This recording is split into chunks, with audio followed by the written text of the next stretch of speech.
My name is Julia Blake, and I used to believe that people only show their true selves during hard times. But I learned the truth the night I overheard my husband instructing our son on how to lie about me in court. Dear viewers, welcome to our channel. Subscribe to receive more stories every day.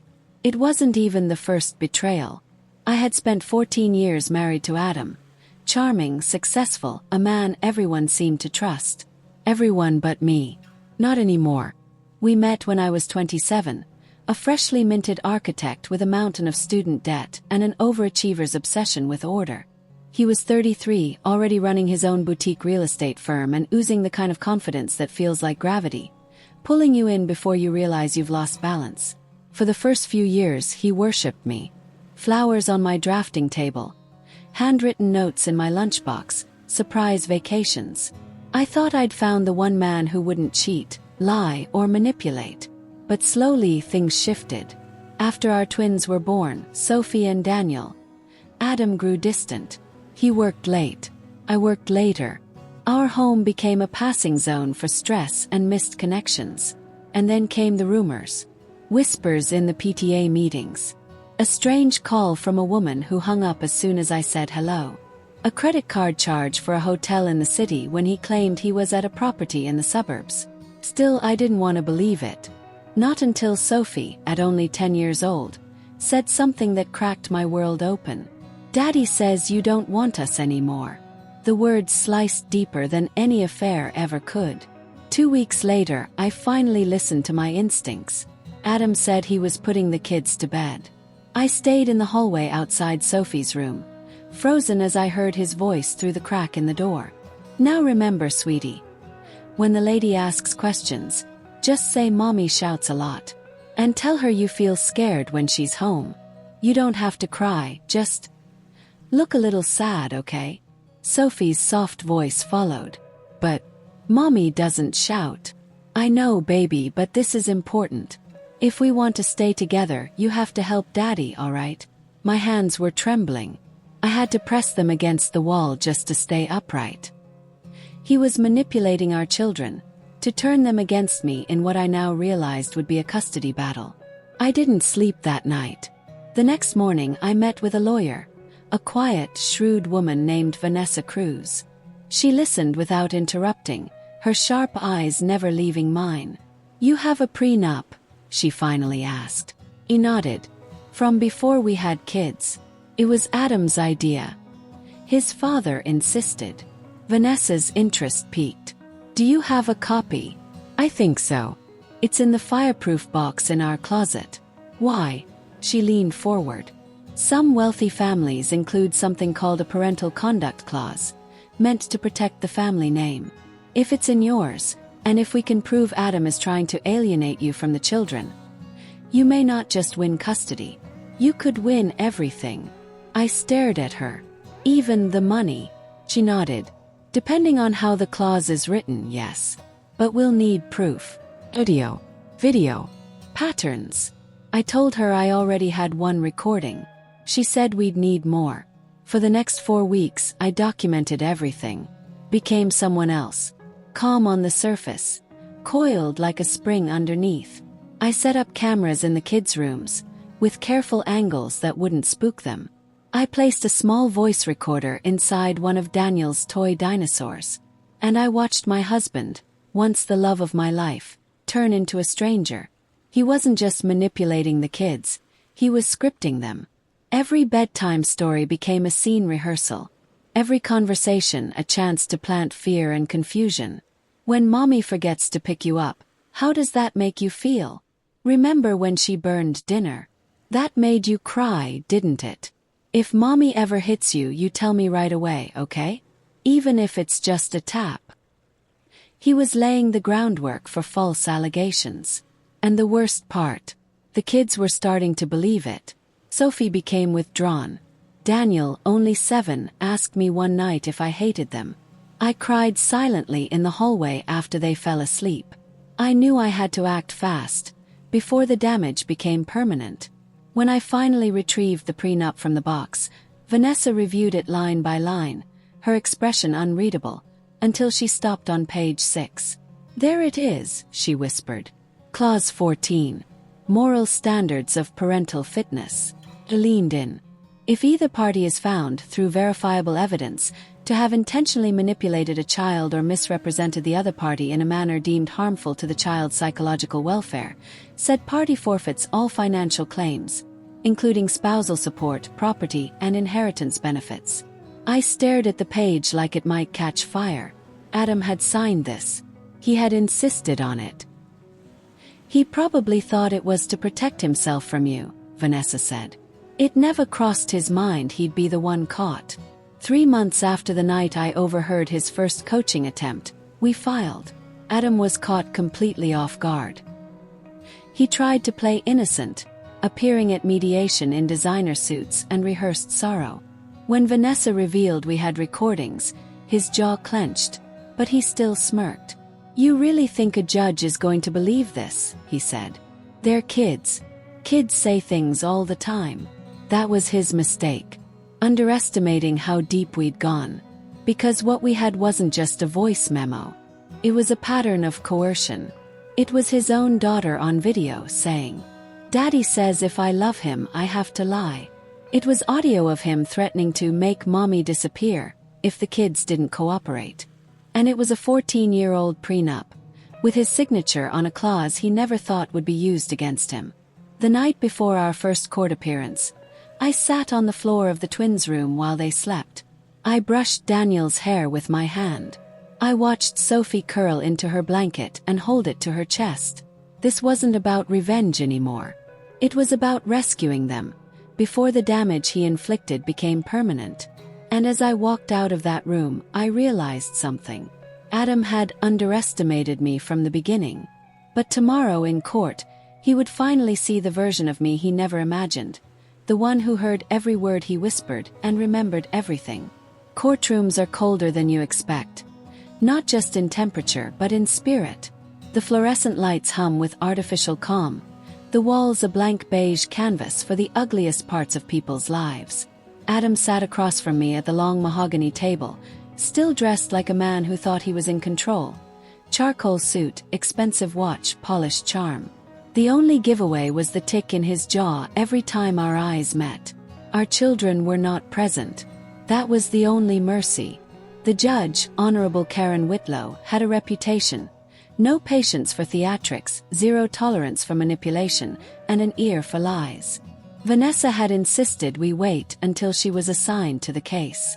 I didn't understand why, until the moment court was called into session.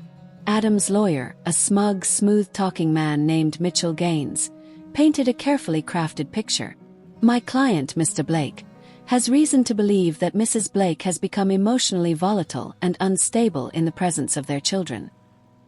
He's requesting primary custody out of concern for their psychological safety. I didn't flinch. I didn't react. Vanessa had warned me. They'll try to bait you into an outburst. Don't give them anything. Then it was Vanessa's turn. She rose like she'd been waiting for this moment her entire career. Your Honor, what Mr. Gaines has offered is fiction. A fiction we will dismantle, line by line and lie by lie. The truth is, Mrs. Blake's children are being weaponized by their own father in a calculated campaign of psychological manipulation. We have audio, video, and direct evidence of this intent. And Your Honor, we also have a legally binding document, signed by Mr. Blake himself, that clearly outlines the consequences for exactly this behavior. You could feel the shift in the room. The judge blinked once. A document. The prenuptial agreement, Vanessa said, placing a copy on the judge's desk. Page 6. Clause 14. Adam's smile cracked. Over the next several days we presented everything. First came the voice memos. Carefully edited to eliminate unnecessary noise. Each recording was a dagger. When the lady talks to you, just say Mommy yells a lot, okay? Tell her you feel scared. That's important. Mitchell objected. Claimed the audio could have been faked. Claimed the children were imaginative. Vanessa followed with video. Short clips from the nanny cam I'd hidden in the bookshelf of Sophie's room. One showed Adam handing Sophie a piece of paper. Just read this if they ask. Another showed him hugging Daniel, whispering, "If you love me, you'll help me. You don't want to live with mommy, right?" I could see the judge's face grow tighter with each clip. When Vanessa handed over transcripts with timestamps, notes, and file metadata verifying authenticity, the tide visibly turned. Still, Adam didn't fold. On day 4, he took the stand. In front of the court, he choked up, almost convincingly. "I never told my kids to lie. I was trying to prepare them. Julia, she's changed. She forgets things. She's overwhelmed. I just wanted to protect them." For a moment, I felt the court soften toward him. Then Vanessa walked to the stand and dropped a printout on the table. "Mr. Blake, do you recognize this?" He glanced at it. "No. It's from your personal iCloud account. You didn't realize it syncs automatically. This is a memo titled, 'Custody Strategy,' that you emailed to yourself at 3:12 a.m. on January 2nd. He paled. She continued reading aloud.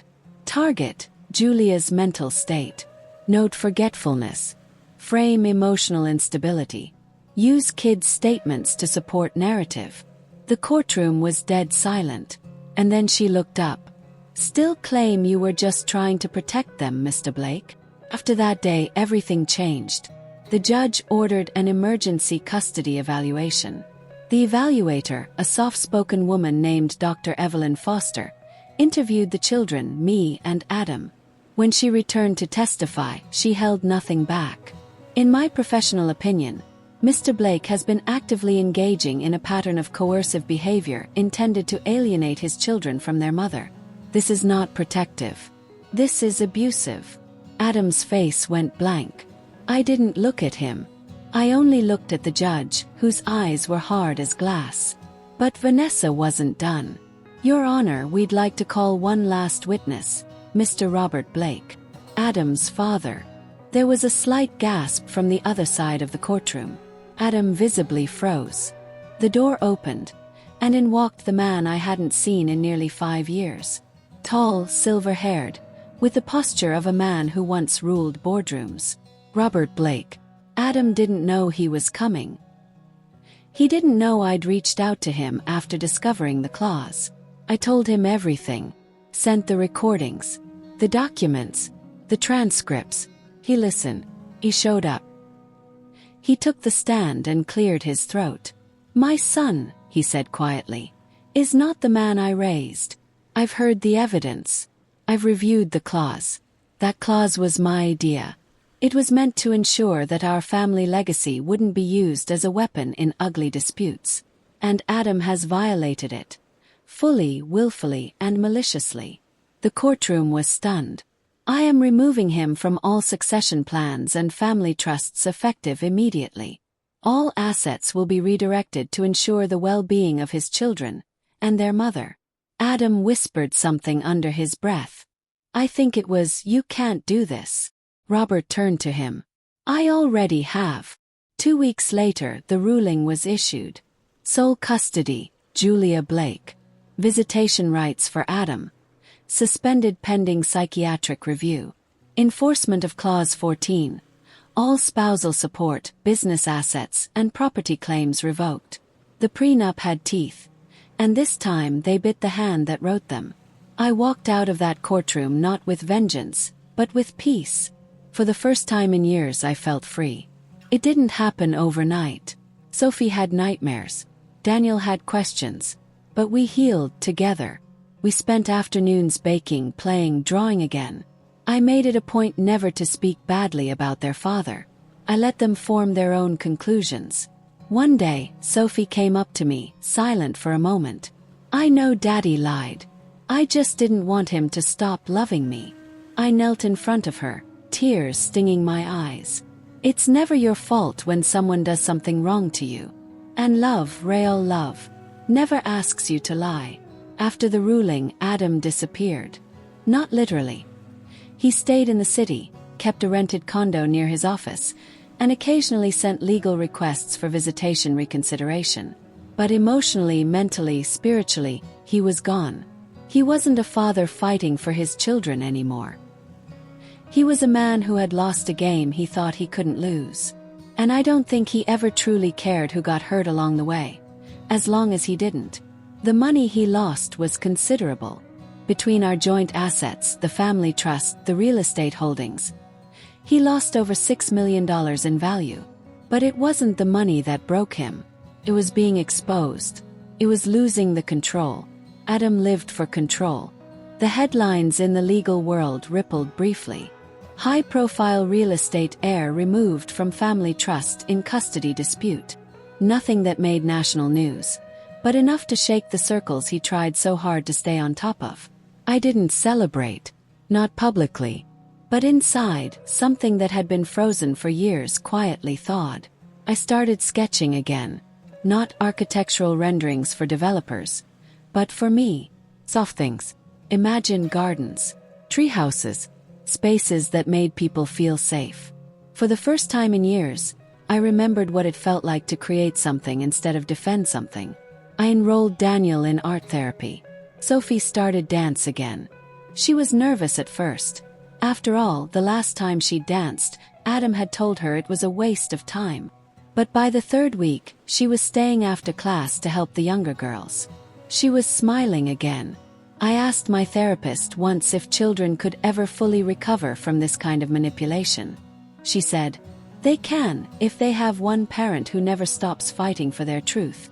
We were getting there. Slowly, one day at a time. 3 months after the court decision, Adam tried again. This time, he filed a petition for joint custody, attaching a psychological evaluation that claimed he had made significant progress.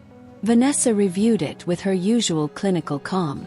"It's weak," she said, tapping the pages.